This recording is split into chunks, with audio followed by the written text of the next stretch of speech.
6 motor melaju pelan karena jalanan yang tak bagus. Namanya jalan di perkampungan, bukan jalan beraspal, tapi tanah dan berbatu. Aku dibonceng Kemal, motor lainnya sendiri-sendiri. Malah yang perempuan bawa motor sendiri. Di tempat kerjaku hanya aku perempuan yang tak bisa bawa motor. Tak ada keinginanku belajar. Aku merasa cukup nyaman dibonceng teman. Motor melewati rumah besar di ujung desa. Di teras rumah itu, kulihat kursi rotan kosong. Biasanya dia ada di situ. Kemana ya?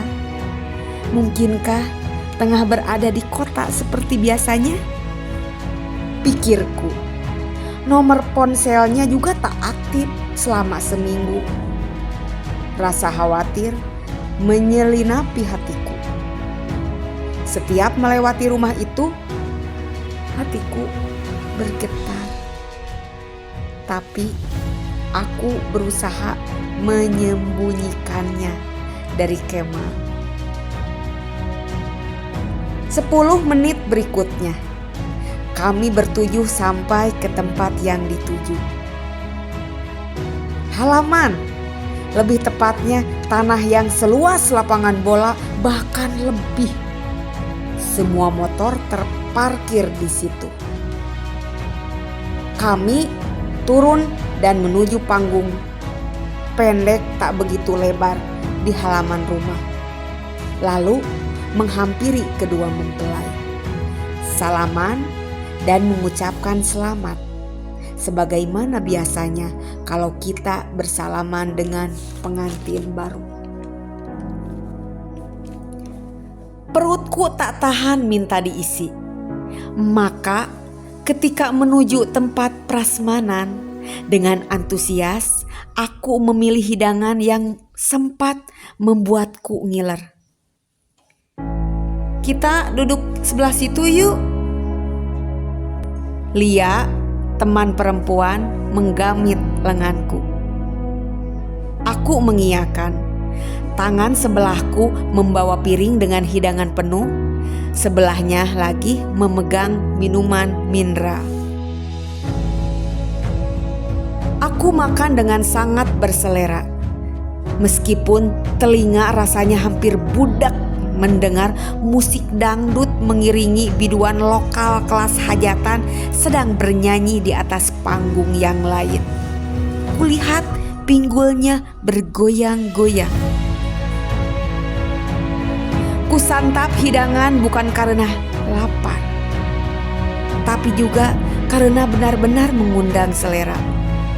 Sudah sangat sering aku dan teman-teman di kantor desa menghadiri resepsi pernikahan.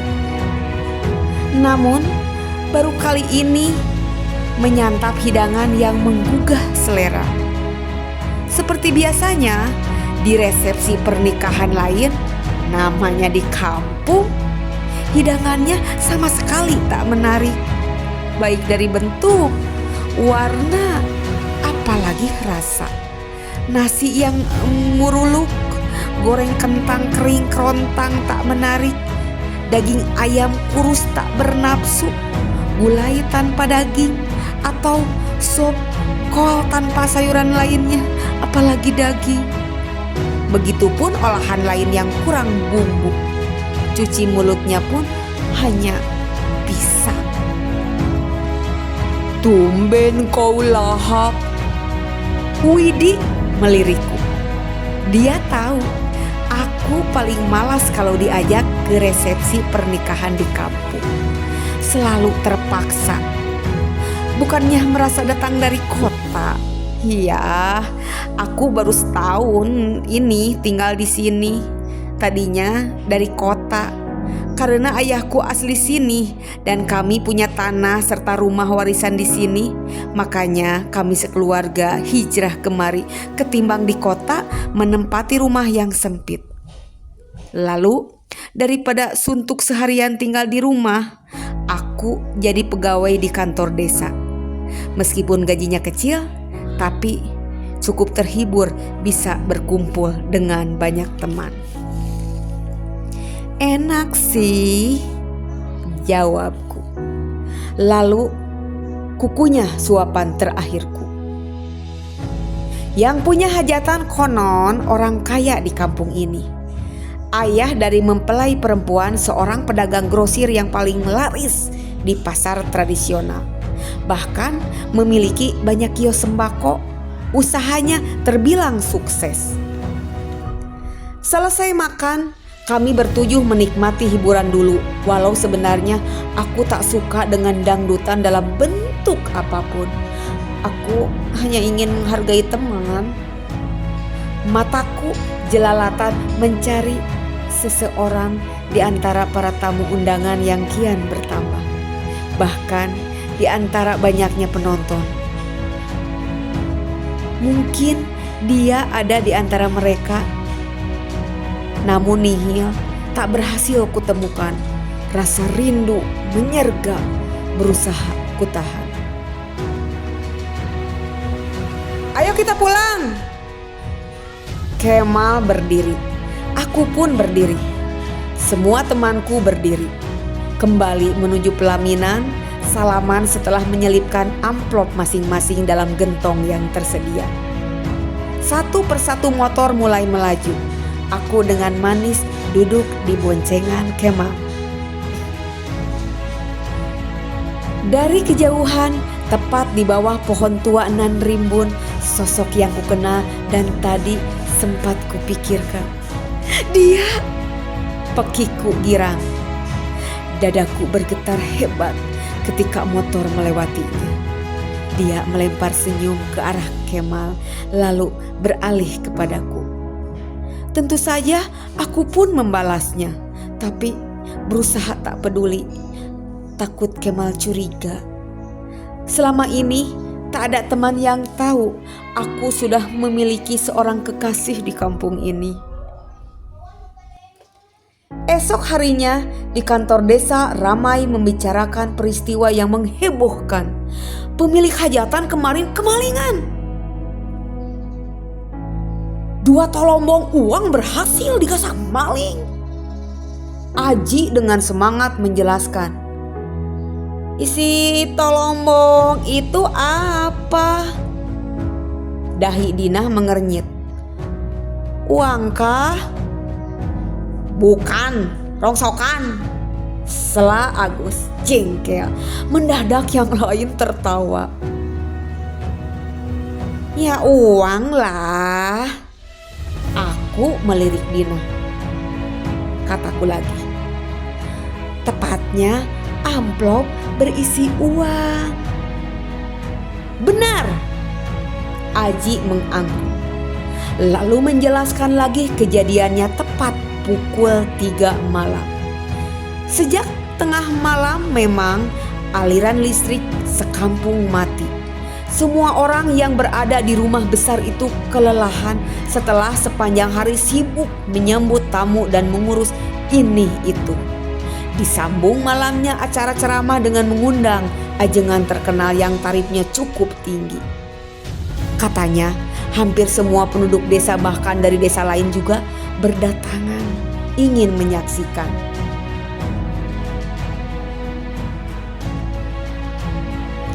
Si ibunya mempelai perempuan tidur di kamar yang ada tolombongnya.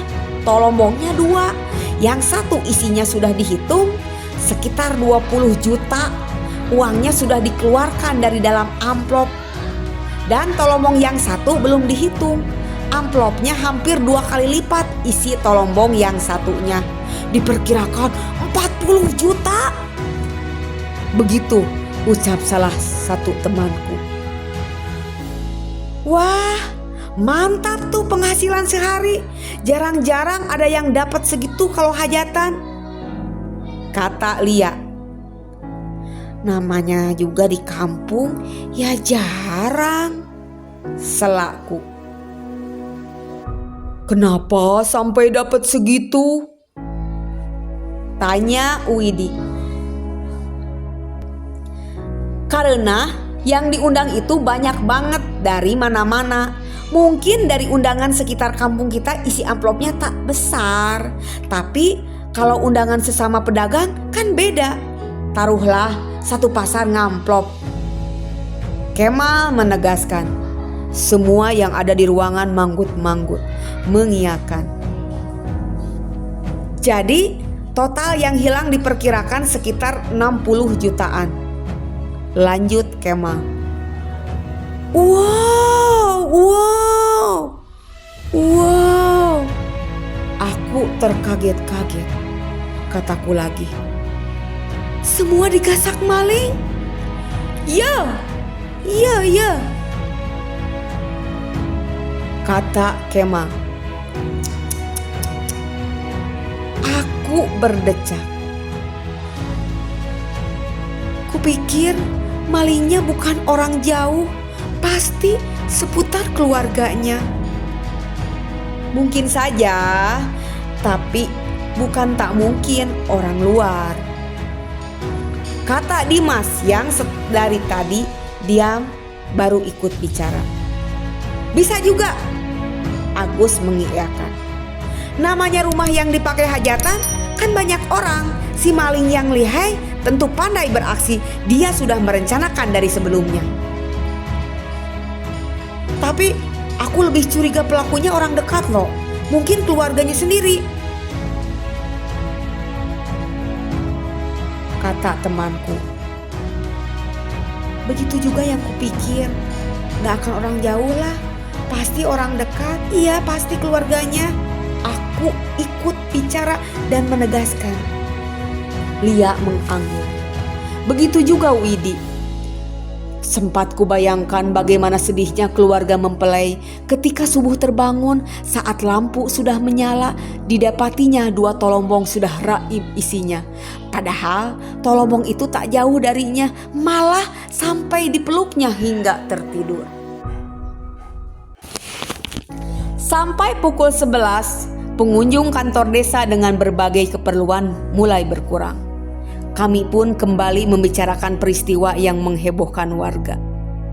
Tiba-tiba ponselku berdering. Sebuah panggilan dari nomor tak dikenal. Aku berdiri dan bergegas keluar ruangan menjauh. Siapa nih? Pikirku heran. Lalu bertanya. Siapa nih ya? Tanyaku. Yang menjawab malah tertawa. Aku sangat mengenali suaranya. Si dia yang selama seminggu hilang tanpa jejak. Seperti anak yang hilang. Aku pun pura-pura marah karena nomor ponsel dia tak aktif selama seminggu. Malah sekarang pakai nomor baru. Sudahlah, aku kangen kamu, katanya. Langsung membuat bibirku mengulas senyum. Kata dia lagi, apa aku ganggu kesibukanmu? Tidak sih. Teman-temanku lagi ramai cerita heboh tadi malam, ucapku. Cerita heboh apa? Tanya dia. Soal maling yang gasak puluhan juta uang resepsi pernikahan kemarin. Aku menjelaskan. Oh itu. Kau dengar? Ya, aku juga dengar. Kasihan ya. Iya, tapi tak usah diperdalam. Apa dia saudaramu? Ya bukanlah, tapi wajar kalau aku ikut simpati. Oke, aku juga simpati. Tapi males bahas soal itu. Bisa ganti topik? Aku lagi di kota nih, lagi belanja semua keperluanmu, kata dia. Sungguhkah? Mendadak aku kegirangan. Lalu kekasihku menyebutkan semua yang dibelinya. Pakaian dari butik termahal. Tas, sepatu, aksesori, juga perhiasan emas untukku. Sepertinya aku ini gadis yang paling beruntung. Memiliki kekasih yang walaupun tak kelihatan kerjanya, tapi uangnya banyak. Dan terlebih sering memanjakanku daripada Kemal yang diam-diam naksir kepadaku. Tiap pagi berangkat kerja, pulang siang, tapi duitnya segitu-gitu saja. Malas aku. Pukul 4 sore, aku disibukkan dengan peristiwa serupa yang cukup heboh seputar rumahku. Pamanku yang jadi kepala sekolah dasar kehilangan uang di amplop sebesar 3.500.000 rupiah. Uang tersebut harus segera disetorkan, dan pamanku baru mengambilnya kemarin dari bank sepulang dari hajatan. Lalu uang itu disimpannya di saku kiri celana panjang. Kemudian celana itu digantung di kamar satunya. Pintunya tertutup, tapi pintu belakang rumah lupa tak dikunci. Hingga semalam aliran listrik terhenti. Pamanku pulas sepulang nonton acara ceramah ajengan tersohor. Pagi hari tak menyadari uang itu. Ingat-ingat waktu rapat di pusat kecamatan bersama para kepala sekolah yang lain. Pamanku kan harus segera setor uang itu, setor untuk keperluan sekolah. Langsung pulang dan mendapat saku kiri celana panjang yang masih tergantung di kapstok. Ternyata isinya raib, tak tersisa sedikit pun. Uang yang tersimpan berikut amplopnya hilang tanpa jejak. Semua orang yang tahu sempat menuduh pelakunya sama dengan yang menggasak uang hajatan puluhan juta rupiah itu. Aku, sang keponakannya, ikut membenarkan. Aku pun sibuk. Namun ponselku teriak nyaring berkali-kali. Dengan sangat malas kuangkat. Tapi mendadak girang aku setelah tahu siapa yang menelepon. Ternyata dia memaksaku menemuinya di rumah makan khas Sunda dekat Anak Bendungan Saguling. Tanpa pikir panjang, aku menuju lokasi dengan diantar ojek. Sampai di situ nyaris kupeluk semua barang yang dia berikan. Baju, tas, sepatu, aksesori, dan gelang emas 20 gram. Sungguh, aku ini gadis yang paling beruntung. Pasti uangmu habis dipakai belanja semua ini ya, kataku manja. Dia mengulas senyum. Lalu tangan kanannya kulihat dengan sigap berbalik di belakang punggungnya. Tak berapa lama dia mengeluarkan sesuatu dari saku belakang celana jeansnya. Diserahkannya kepadaku. Sebuah amplop panjang berwarna coklat. Warna khas. Amplop sebuah bank. Kuintip isinya. Iseng kuhitung. Wow, lembaran merah bergambar sang proklamator. 3.500.000 rupiah. 3.500.000 rupiah.